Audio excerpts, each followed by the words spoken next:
नमस्कार, जय श्री कृष्ण। आज हम इस वीडियो में ज्योतिष जैसे कठिन शास्त्र को बहुत ही सहज और बहुत ही सरल तरीके से समझने का प्रयास करेंगे। मुझे उम्मीद ही नहीं, पूरा विश्वास है कि मेरे द्वारा दी हुई ये जानकारी आपके जीवन में उपयोगी सिद्ध होगी और आपको ज्योतिष सीखने और समझने में मददगार साबित होगी। आज हम ज्योतिष के कुछ आधारभूत बिंदुओं पर चर्चा करने जा रहे हैं। ज्योतिष में सबसे पहले अगर हम चर्चा करें तो दो चीजें आती हैं, राशियां और ग्रह। जैसा कि हमने पिछले वीडियो में देखा कि ज्योतिष में 12 राशियां बताई गई है और 9 ग्रह बताए गए हैं। इस पूरे ब्रह्मांड को 12 राशियों में बांटा गया है और एक राशि के हिस्से 30 डिग्री का क्षेत्रफल आता है। अब प्रश्न आता है कि राशियां 12 ही क्यों? 12 से ज्यादा या 12 से कम क्यों नहीं हुई? इसका एकमात्र कारण है कि जब हम ब्रह्मांड में तारों की स्थिति देखते हैं तो हमें 12 ऐसी आकृति दिखाई देती है और उन्हीं आकृतियों को हमारे ऋषि मुनियों ने, हमारे महर्षियों ने राशियों का नाम दिया। तारा समूह की ऐसी आकृतियां टेलीस्कोप से देखने पे आपको भी ज्ञात हो जाएगा कि हमारे ब्रह्मांड में 12 ऐसी अलग अलग आकृतियां दिखाई देगी। उन्हीं आकृतियों का नाम हमारे ऋषि मुनियों ने राशियों का नाम दिया और हमारे ज्योतिष में 12 राशियां बताई गई है। 12 राशियों को क्रम से सीखना आपके लिए बेहद जरूरी है, क्योंकि जब हम जन्म कुंडली को देखेंगे तो वहां पर आपको राशि ना लिखकर अंक लिखा हुआ दिखाई देगा। जैसे ज्योतिष में 12 राशियां बताई गई है। पहली राशि मेष, वृषभ, मिथुन, कर्क, सिंह, कन्या, तुला, वृश्चिक, धनु, मकर, कुंभ और मीन। इनको इस ही सीक्वेंस में याद करना है। 1 नंबर पे यानी मेष राशि, जब आप जन्म कुंडली देखोगे तो वहां पर आपको मेष राशि लिखी दिखाई नहीं देगी, वहां इसका सांकेतिक रूप 1 दिखाई देगा। यानी 1 जहां लिखा हुआ है उसका मतलब है मेष राशि, जहां पर 2 लिखा हुआ है उसका मतलब है वृषभ राशि, जहां जन्म कुंडली में 3 लिखा हुआ है उसका मतलब है मिथुन राशि। इसी तरह से राशियों को हम सांकेतिक रूप में उसके क्रम से के अंक से लिखते हैं।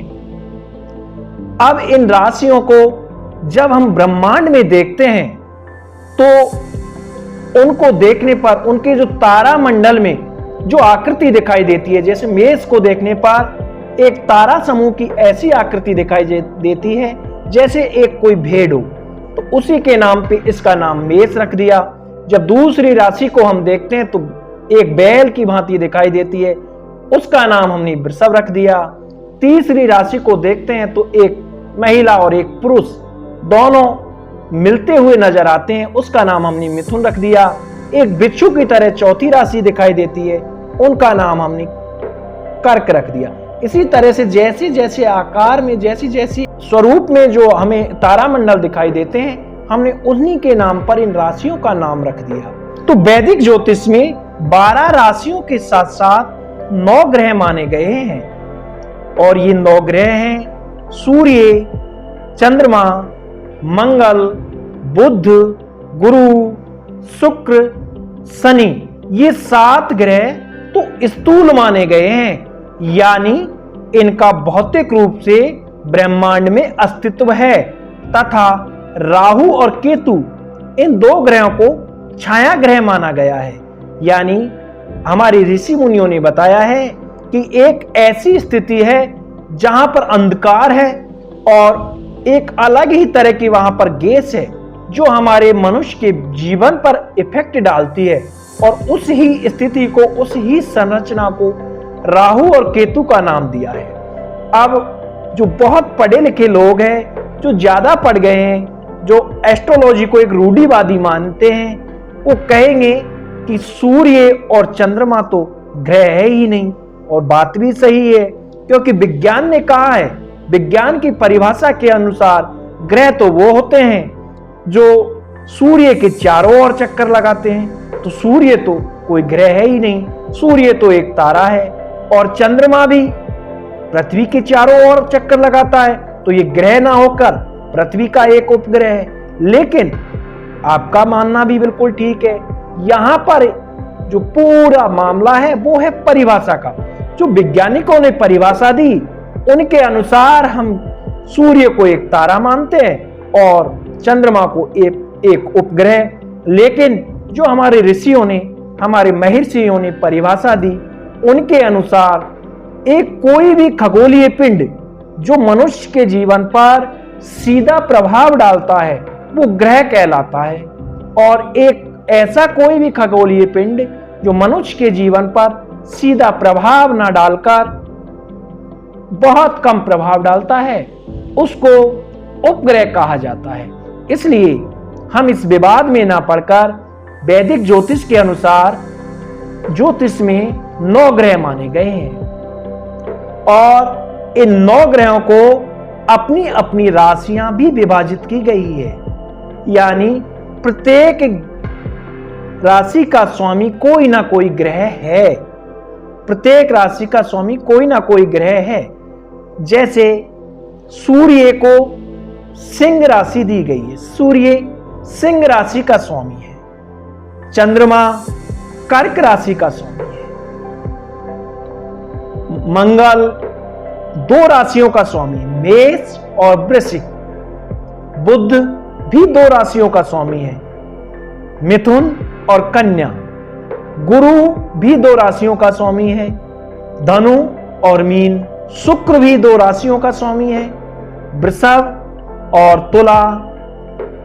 शनि भी 2 राशियों का स्वामी है, मकर और कुंभ। राहु और केतु को एस्ट्रोलॉजी में, वैदिक ज्योतिष में किसी भी राशि का स्वामी नहीं बताया गया है। इस प्रकार से हमारे वैदिक ज्योतिष में 12 राशियां और 9 ग्रह है। अब ये हमारे जीवन पर कैसे इफेक्ट डालते हैं, कैसे मनुष्य के जीवन पर कौन सा ग्रह कब कैसा प्रभाव डालता है, इनके बारे में हम चर्चा करेंगे। तो सबसे पहले हम समझते हैं, आपने नाम सुना होगा कुंडली, जन्म कुंडली, जिसको बर्थ चार्ट भी कहते हैं। ये बर्थ चार्ट है क्या, कैसे बनके तैयार होता है, इस पर हम थोड़ा सा चर्चा कर लेते हैं। बर्थ चार्ट, हमने जो ब्रह्मांड को 12 राशियों में बांटा गया है, हमने जो ब्रह्मांड को 12 राशियों में बांटा है, उसी प्रकार से बर्थ चार्ट में भी 12 खाने होते हैं और वो उस ब्रह्मांड को ही निरूपित करता है। यानी ब्रह्मांड को ही निरूपित करने वाला वो हमारा बर्थ चार्ट होता है, जिसमें 12 खाने होते हैं। यानी वो 12 राशियों की जगह जो हमने ब्रह्मांड को 12 राशियों में बांटा गया है, वो 12 राशियां हमारे चार्ट में उन खानों के रूप में स्थित होती है। अब पहले तो ज्योतिष में जो हमारा बर्थ चार्ट रहता था वो गोलाकार आकृति में हुआ करता था, लेकिन अब समय के अनुसार उसमें परिवर्तन आया और अब उस चार्ट को हम वर्गाकार स्थिति में भी बनाने लग गए। लेकिन खाने वहां भी 12 ही होते हैं, और प्रत्येक खाने में, जहां पर आपको, जैसे प्रत्येक खाने में आप जब बर्थ चार्ट को देखेंगे तो वहां पर कोई ना कोई आपको संख्या लिखी दिखाई देगी। जैसे आप इस चार्ट को देख रहे हो, इसमें जहां 1 लिख रखा है उसका मतलब है ये जो खाना है ये मेष राशि का है। जहां पर 2 लिख रखा है उसका मतलब है ये वृषभ राशि का है। इस प्रकार से प्रत्येक खाना एक राशि का क्षेत्र है, और अब कौन से क्षेत्र में कौन सा ग्रह बैठा हुआ है वो दर्शाता है कि वो ग्रह उस राशि में बैठा हुआ है। अब ये कैसे निर्धारित होता है कि कौन सा ग्रह कौन सी राशि में बैठेगा, तो इसको समझने के लिए बहुत ही आसान है। आप थोड़ा सा आराम से और सरलता से समझिए। जन्म के समय, किसी भी व्यक्ति के जन्म के समय, जैसे मैं इस समय की बात करूं, यदि इस वक्त किसी का जन्म हुआ है तो हम पूरब में मुंह करके देखेंगे तो वहां पर पाएंगे कि इस वक्त पूर्व दिशा में कुंभ राशि है। हम इस वक्त पाएंगे कि पूर्व दिशा में कुंभ राशि है। तो कुंभ राशि का नंबर हुआ 11। तो 11 कुंभ राशि यानी जो पहला खाना होता है उसको लग्न कहते हैं। वहां पर हम पाएंगे कि 11 नंबर की राशि है। अब उससे एंटी क्लॉकवाइज चलते हुए 11 पूर्व दिशा में यानी लग्न हो गई उसकी कुंभ, फिर 2 नंबर के में आ गई उसकी मीन राशि, ऐसे फिर 1 2 3 ऐसे करके वो 12 राशियों का क्षेत्र निर्धारित होता है।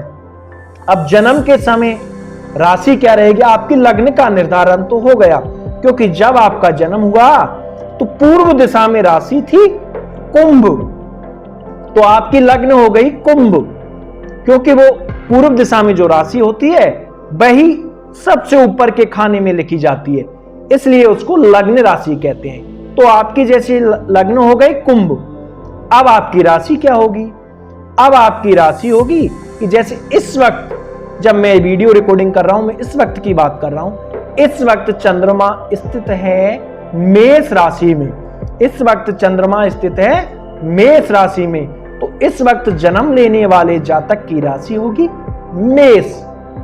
इस वक्त जन्म लेने वाले जातक की राशि होगी मेष। तो चंद्रमा मेष राशि में स्थित है, उस जातक की राशि हो गई मेष। अब उसका नाम कैसे रखेंगे, नाम के लिए तो मैंने बताया ना कि प्रत्येक राशि में 2.5 नक्षत्र 2.25 नक्षत्र होते हैं। तो इस वक्त चंद्रमा जिस नक्षत्र में स्थित है, जैसे इस वक्त चंद्रमा मेष राशि की भरणी नक्षत्र में स्थित है और भरणी नक्षत्र के भी द्वितीय चरण में स्थित है, तो भरणी नक्षत्र का द्वितीय चरण होता है लू, जिसका यानी इस वक्त जन्म लेने वाले जातक का नाम होगा लू से शुरू, यानी इस वक्त जन्म लेने वाले जातक का नाम का पहला अक्षर लू होगा। इस प्रकार से हम नामकरण करते हैं और कुंडलियों का निर्धारण करते हैं। अब कौन सा ग्रह इस वक्त किस स्थिति में है, हम चर्चा करें कि जैसे इस वक्त जन्म हुआ तो पूर्व दिशा में राशि है कुंभ, और कौन कौन से ग्रह किस किस राशि में है हम उन ग्रहों को उस ही राशि में लिख देंगे। जैसे इस वक्त मैंने बताया चंद्रमा मेष राशि में है, तो राशि हो गई जातक की मेष। शनि खुद अपनी स्वयं राशि में है, शनि अपनी खुद की राशि में है, तो शनि कुंभ राशि में बैठे हुए, तो कुंभ राशि में हम शनि को लिख देंगे। मीन राशि में इस वक्त स्थित है राहु, तो मीन राशि में आ जाएगा राहु। चंद्रमा मेष में है, मंगल आपके वृषभ राशि में स्थित है और गुरु भी आपके इस वक्त वृषभ राशि में स्थित है। तो इस वक्त जातक के जो गुरु और मंगल स्थित होंगे वो चौथे भाव में यानी वृषभ राशि में स्थित होंगे, और इस वक्त सूर्य और शुक्र कर्क राशि में स्थित है, तो जहां जातक की कर्क राशि आएगी वहां पर सूर्य और शुक्र लिख देंगे। केतु इस वक्त कन्या राशि में स्थित है, तो कन्या राशि में केतु लिख देंगे। बुध इस वक्त सिंह राशि में है, तो सिंह राशि में बुध लिख देंगे। इस प्रकार से किसी भी जातक का जन्म चार्ट बनकर तैयार होता है। आप एस्ट्रोलॉजी को मेरे साथ निरंतर ऐसे ही सरल और आसान तरीके से सीखते रहें। आगे आपके लिए और भी बहुत ही रुचिकर और अच्छा विषय लेकर आ रहे हैं, आप मेरे साथ बने रहे। जय श्री कृष्ण, नमस्कार।